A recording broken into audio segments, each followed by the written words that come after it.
asiento.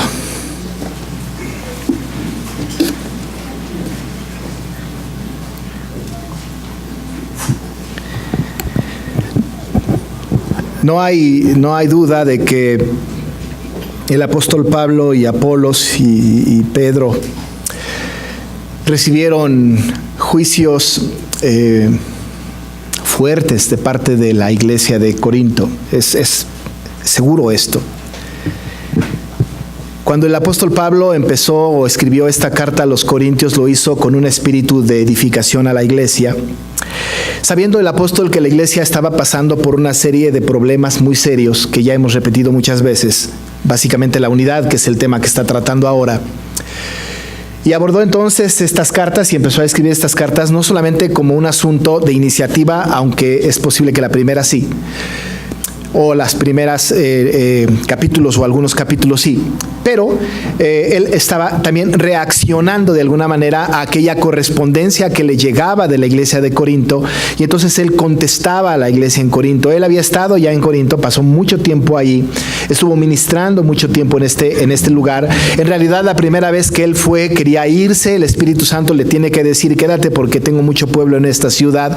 El apóstol tiene que quedarse por orden del Señor, pero él no tenía mucho deseo, digamos, humanamente de estar en este lugar. Sin embargo, estuvo y fundó una iglesia hermosa, una iglesia maravillosa en este lugar, con pastores que cualquier iglesia en la historia de la humanidad quisiera tener, como Pablo, como Apolos, como Pedro.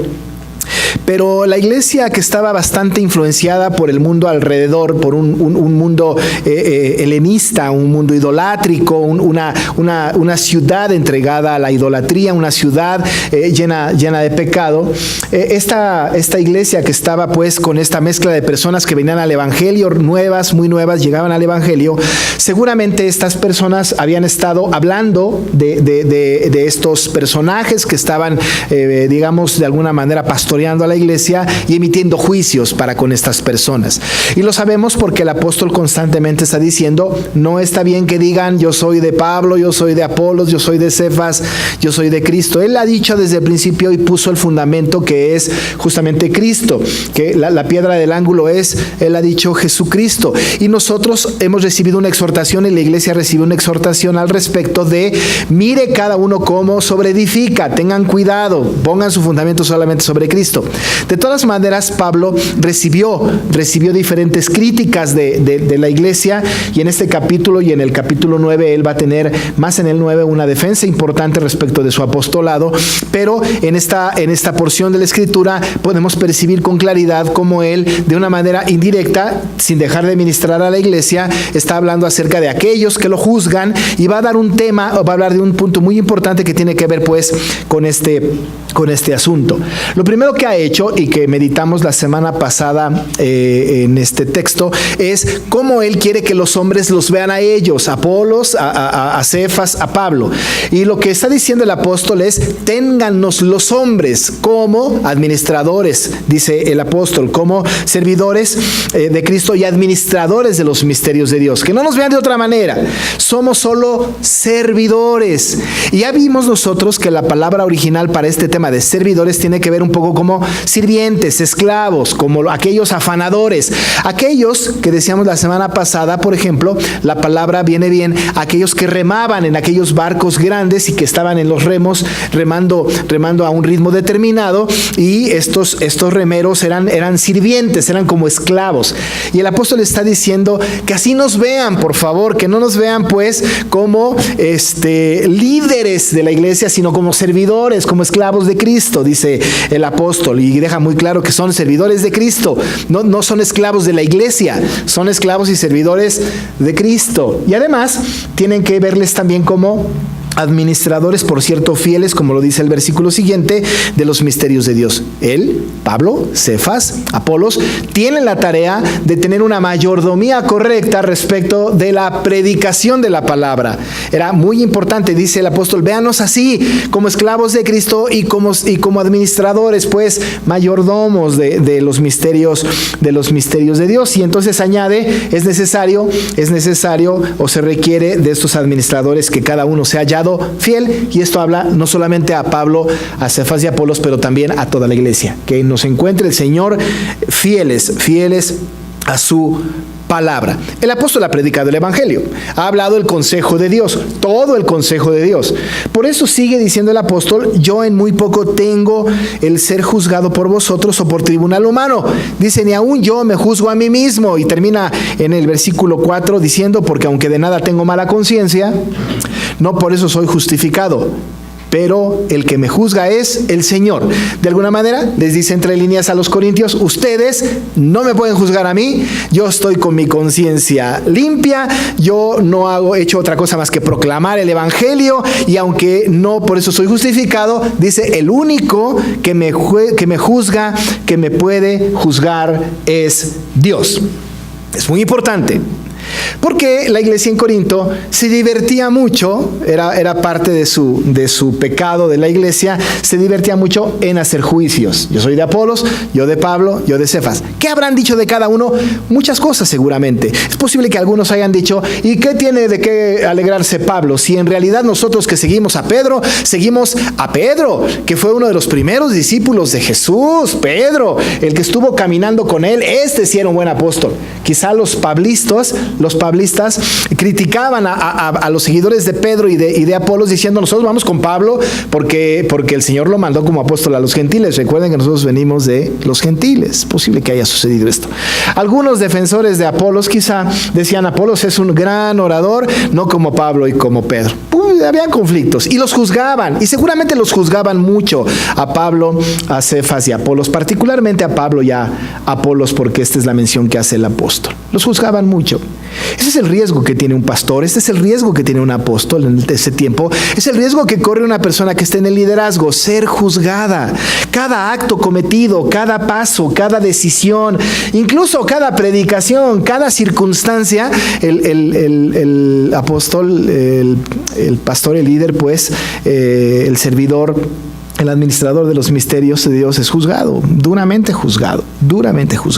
Y no solamente el pastor y los líderes alrededor, sino incluso dentro de la iglesia hay una gran cantidad de juicios unos con otros. Es muy divertido, ¿no es cierto? Es divertidísimo tener esto. Es hablar mal de uno, es juzgar al otro, es tener en la boca este juicio constante, sacar conclusiones a priori de circunstancias de la vida de los creyentes de la iglesia. Y el apóstol va a atacar esto de raíz y va a llegar al punto en donde él va a hablar acerca no solamente de la defensa de su propio apostolado y de que no debe de ser juzgado él, sino que además nos da los principios importantes para no emitir juicios a priori respecto de algunas cosas que son muy importantes. Esta es una palabra para nosotros pertinente, y es una palabra tan pertinente que la tenemos que recibir con gracia y como parte del misterio del evangelio y parte del consejo maravilloso del Señor. Después de que entonces el apóstol dice que el que me juzgue es el Señor, así es que no tienen ustedes por qué juzgarme,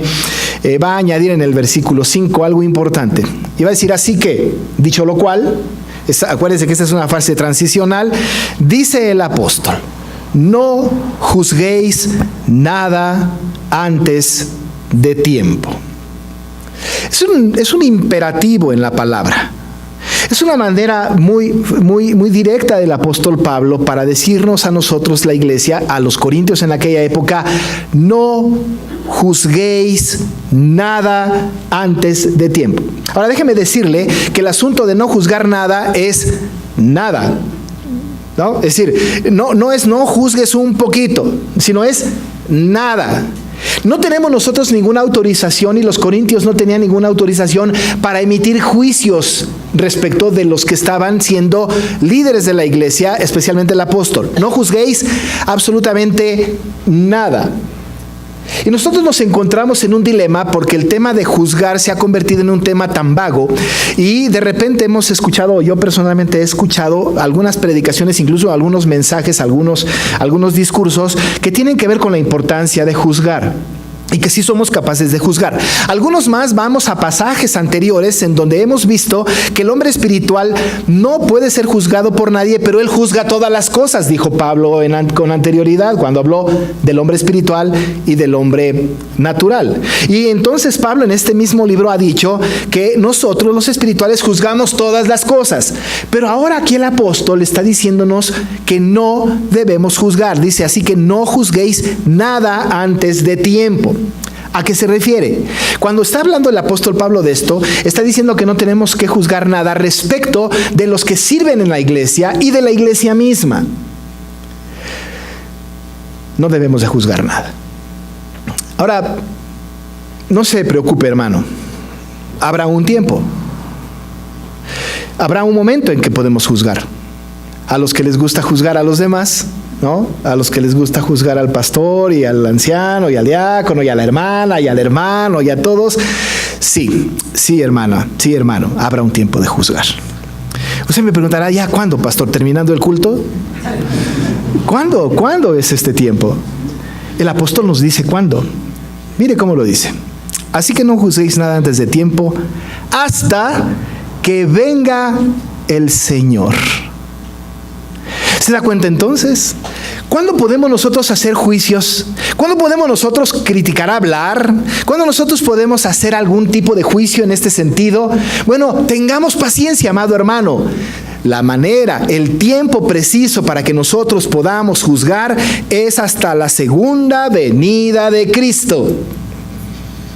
No antes. No antes. Hasta que venga el Señor. No juzguen nada antes de tiempo, hasta que venga el Señor. De tal manera entonces, amado hermano, que tenemos una consigna espiritual importante. Tenemos casi prohibido en esta vida carnal, en esta vida que nosotros tenemos ahora, que por cierto es efímera, porque comparado con la vida eterna, nuestra vida es muy poco. Pero nosotros tenemos entonces una tarea dentro de nuestra fe, dentro de nuestra iglesia, dentro del reino, y nuestra tarea es, en este sentido, no juzgar nada. Absolutamente nada, hasta que el Señor venga. Así que, hermano, yo le digo, aguante un poco, ore al Señor para que venga pronto y entonces ya pueda liberar toda su actitud de juicio. Pero no podemos hacer esto. Aquellos corintios estaban difícilmente cayendo, o fácilmente más bien cayendo en este problema. ¿Por qué? Porque los corintios estaban juzgando a priori, estaban haciendo juicios en contra de los que eran apóstoles del evangelio, estaban haciendo juicios respecto de los que estaban viviendo dentro de la iglesia y se estaban olvidando de la esencia del evangelio. El apóstol tiene que ser muy claro en esto y tiene que defenderse y tiene que decir: no juzguen nada antes de tiempo. No podemos caer en esto. La iglesia de hoy, la iglesia de este siglo, no debe de caer en ese error de hacer juicios contra los que están predicando el evangelio tan ligeramente hasta que venga el Señor. Esto, por supuesto, hermano, no quiere decir que nosotros no podemos emitir juicios. Claro que lo podemos hacer. Por supuesto que tenemos que hacer. ¿Cuándo está para nosotros justificado? ¿Cuándo está para nosotros permitido? ¿Cuándo está para nosotros liberado el hecho de hacer juicios o de juzgar? ¿Cuándo? Por supuesto que cuando un pastor, un anciano, un miembro de la iglesia está fuera del evangelio, está flagrantemente yendo en contra del evangelio, no solamente podemos, sino debemos hacer juicio. Sino nosotros debemos llevar a las personas a hacer un juicio y decir: estás en pecado, estás cayendo en un error, el hermano o la hermana está mal porque está yendo en contra del evangelio. Cuando se predica una herejía, cuando se enseña algo en contra de la Biblia, no solamente podemos, sino debemos juzgar. ¿Por qué? Porque está permitido para nosotros juzgar al mundo. No podemos nosotros decir: no juzgues. Podemos juzgar, no a los de casa, no a los creyentes, no al pueblo de Dios, no a los líderes que están predicando el evangelio, pero sí podemos y debemos juzgar aquellas causas que son contrarias al evangelio, aquellas causas que son ajenas a la palabra, aquellas cosas que nos alejan de la verdadera doctrina que está enseñada en la palabra. Claro que ahí tenemos que emitir un juicio, por supuesto que nos está permitido a nosotros. ¿No es cierto que el apóstol en el capítulo 6, versos 2 y 3 ha dicho: ¿o no sabéis que los santos han de juzgar al mundo? Y si el mundo ha de ser juzgado por vosotros, ¿sois indignos de juzgar cosas muy pequeñas? ¿O no sabéis que hemos de juzgar a los ángeles? ¿Cuánto más las cosas de esta vida? Debemos, por supuesto, juzgar. Claro que sí. Las cosas que están en contra de la palabra, lo tenemos que hacer, amado hermano. En una iglesia en Chile,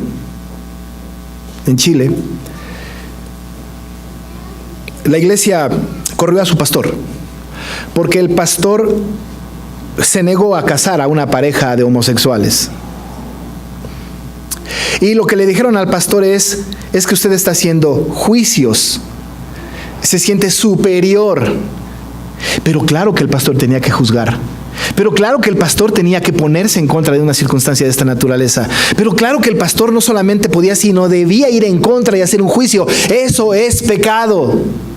Lo que ustedes, el destino que ustedes tienen es el infierno. Claro que lo tenía que hacer, claro que lo podía hacer. Ahí es donde nosotros tenemos que emitir juicios con cuidado, pero juicios. Si hemos hablado con una persona que está en contra del evangelio, si hemos hablado con alguien que está yendo en una herejía dentro de la iglesia y le está enseñando, tenemos que ir con él, tenemos que seguir el procedimiento, tenemos que hacer un acto disciplinario, tratar de traerlo al Señor. Pero si después de varios intentos no, entonces sí tenemos que tenerlo, que dice la palabra, por gentil y publicano.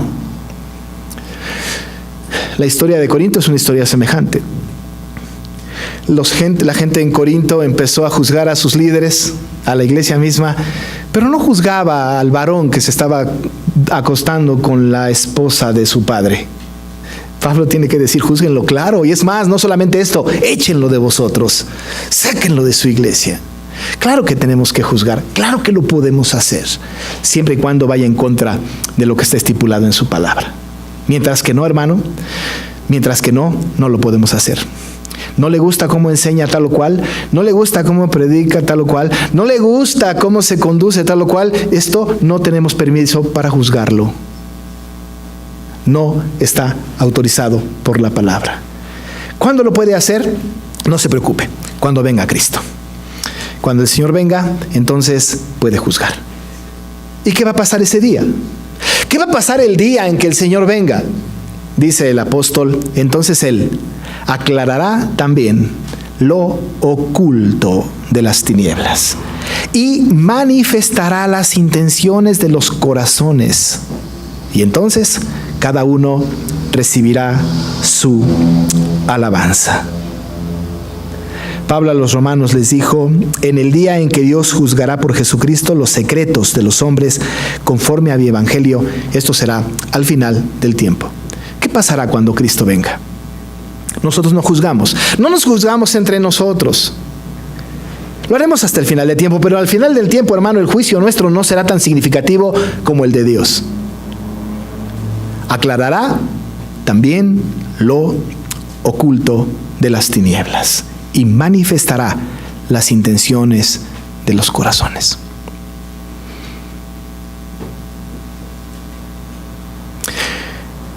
Yo no le puedo juzgar, ni usted a mí, ni entre ustedes. Pero si estamos haciendo algo mal, si tenemos un pecado oculto, si estamos jugando a ser cristianos,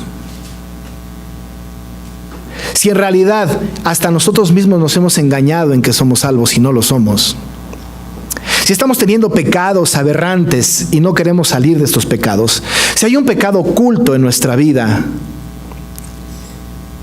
el Señor aclarará esto oculto de las tinieblas y manifestará las intenciones de los corazones. Yo no le juzgo, pero el Señor tiene un juicio lapidario al final de los tiempos. Pero el Señor revelará lo que está oculto. Si usted está coqueteando con otra mujer o con otro varón, si ustedes están teniendo una conducta no santificada en la escuela, en la calle, en cualquier lado, si ustedes están cómodos con su pecado oculto, el Señor manifestará lo que está oculto. Lo manifestará y manifestará las intenciones de los corazones. ¡Qué tremendo! Mientras tanto, no debemos juzgar antes de tiempo.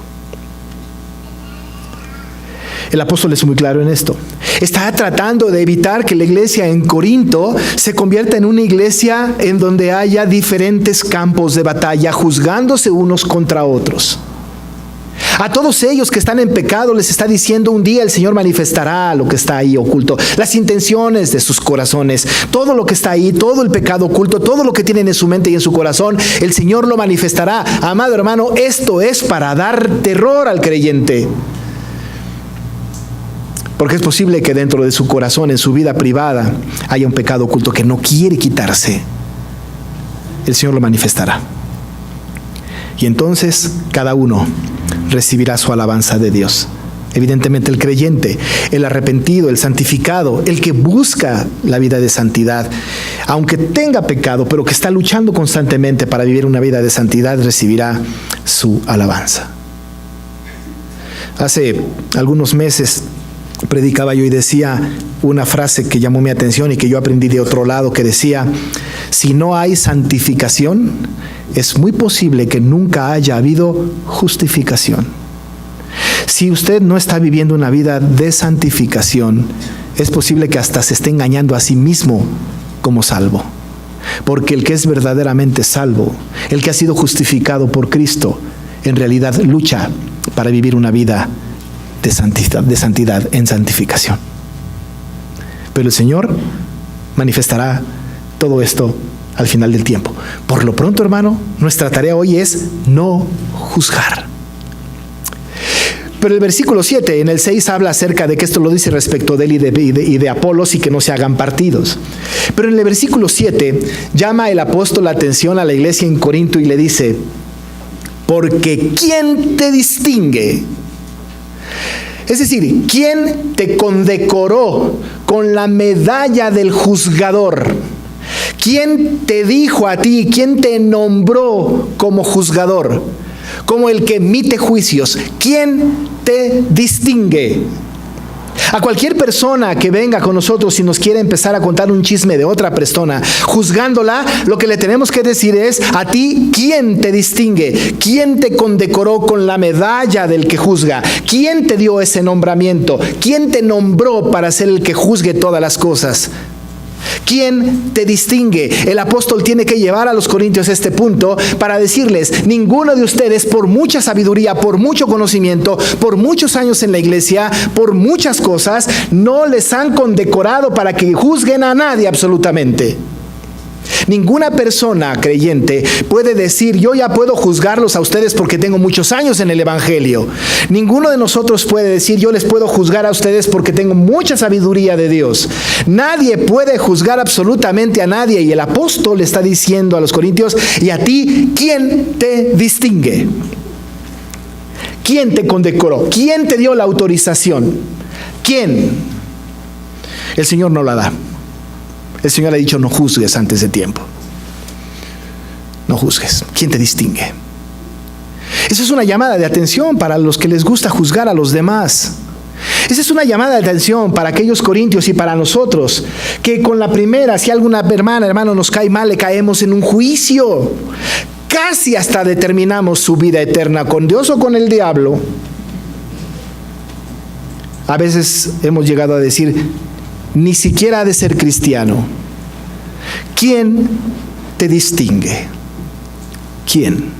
Evidentemente, hermano, este es un versículo que tiene 3 preguntas retóricas, y las preguntas retóricas, usted y yo sabemos que no exigen una respuesta verbal, porque la respuesta está implícita en la pregunta. Evidentemente, ante la pregunta ¿quién te distingue?, la respuesta obligada es: nadie me distingue. Yo recuerdo un día que salí de casa sin permiso y mi papá me dijo: ¿quién te dio permiso? Evidentemente, no estaba esperando papá una respuesta. Me estaba regañando. Estaba enardecido. ¿Quién te dio permiso? Obviamente, no estaba esperando que le dijera: tú, mi mamá, nada. Él estaba regañándome.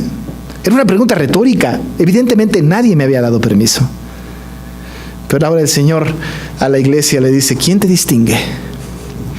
Lo único que queda es lo que yo hice cuando mi papá llamó mi atención, es bajar la cabeza avergonzado y esperar el castigo de mi padre, ¿no? ¿No les ha pasado? ¿Quién te dio permiso? ¿Por qué lo hiciste? No están esperando respuestas, están esperando un perdón, no lo vuelvo a hacer. Y el apóstol le dice a los creyentes, pues, de Corinto, a nosotros, ¿quién te distingue? Nadie. Absolutamente nadie. Algunos argumentarán, yo sí, porque yo tengo el conocimiento de la Biblia, porque yo soy sabio, porque yo soy viejo, porque yo soy fundador de la iglesia, porque yo soy lo que sea, porque soy la esposa del pastor, el pastor, los hijos del pastor, qué sé yo, lo que sea. Podemos poner muchas cosas de distinción. Pero el apóstol insiste y otra vez hace otra pregunta retórica y les dice a los cristianos y a los de Corinto y a nosotros, ¿qué tienes que no hayas recibido? No puedes tú presumir que tienes el conocimiento, la sabiduría, la posición, el estatus. Todo lo que tienes te ha sido dado por Dios. Recíbelo con humildad. Esto tampoco te distingue. ¿Qué tienes que no hayas recibido? Todo ha venido de parte de Dios. No has tenido absolutamente nada por tu esfuerzo. Yo puedo juzgar a los demás porque he pasado muchos años, he pasado muchas circunstancias, he estado en muchas situaciones aquí, y entonces sí que puedo emitir juicios. No lo puede hacer porque ¿qué tienes que no te haya sido dado por el Señor? Y termina el apóstol diciendo, ¿y por qué te glorías como si no lo hubieras recibido? Esto yo lo gané por mi propio esfuerzo. Soy lo que soy por mi esfuerzo. La iglesia es lo que es por mi esfuerzo. Por eso puedo juzgar. ¿Quién te distingue? ¿Qué tienes que no hayas recibido? ¿Por qué te glorías como si no lo hubieras recibido?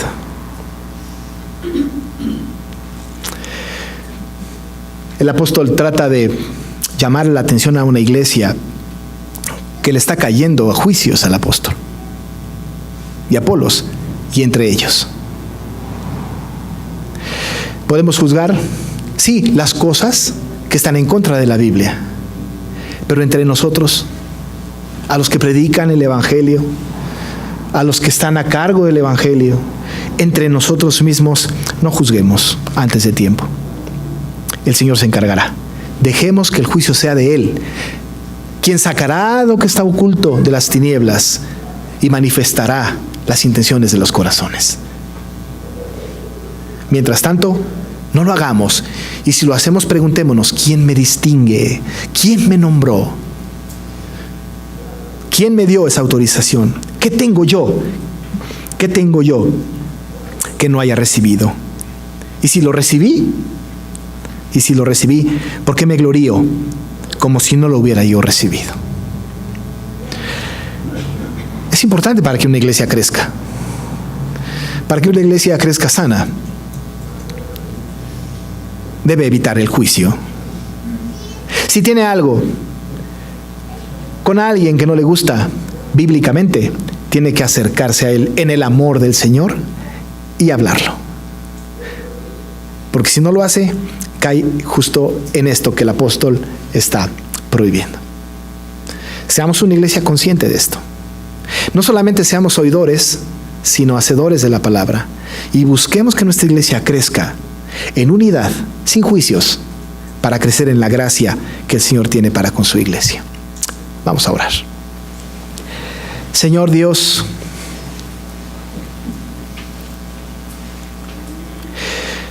quisiéramos nosotros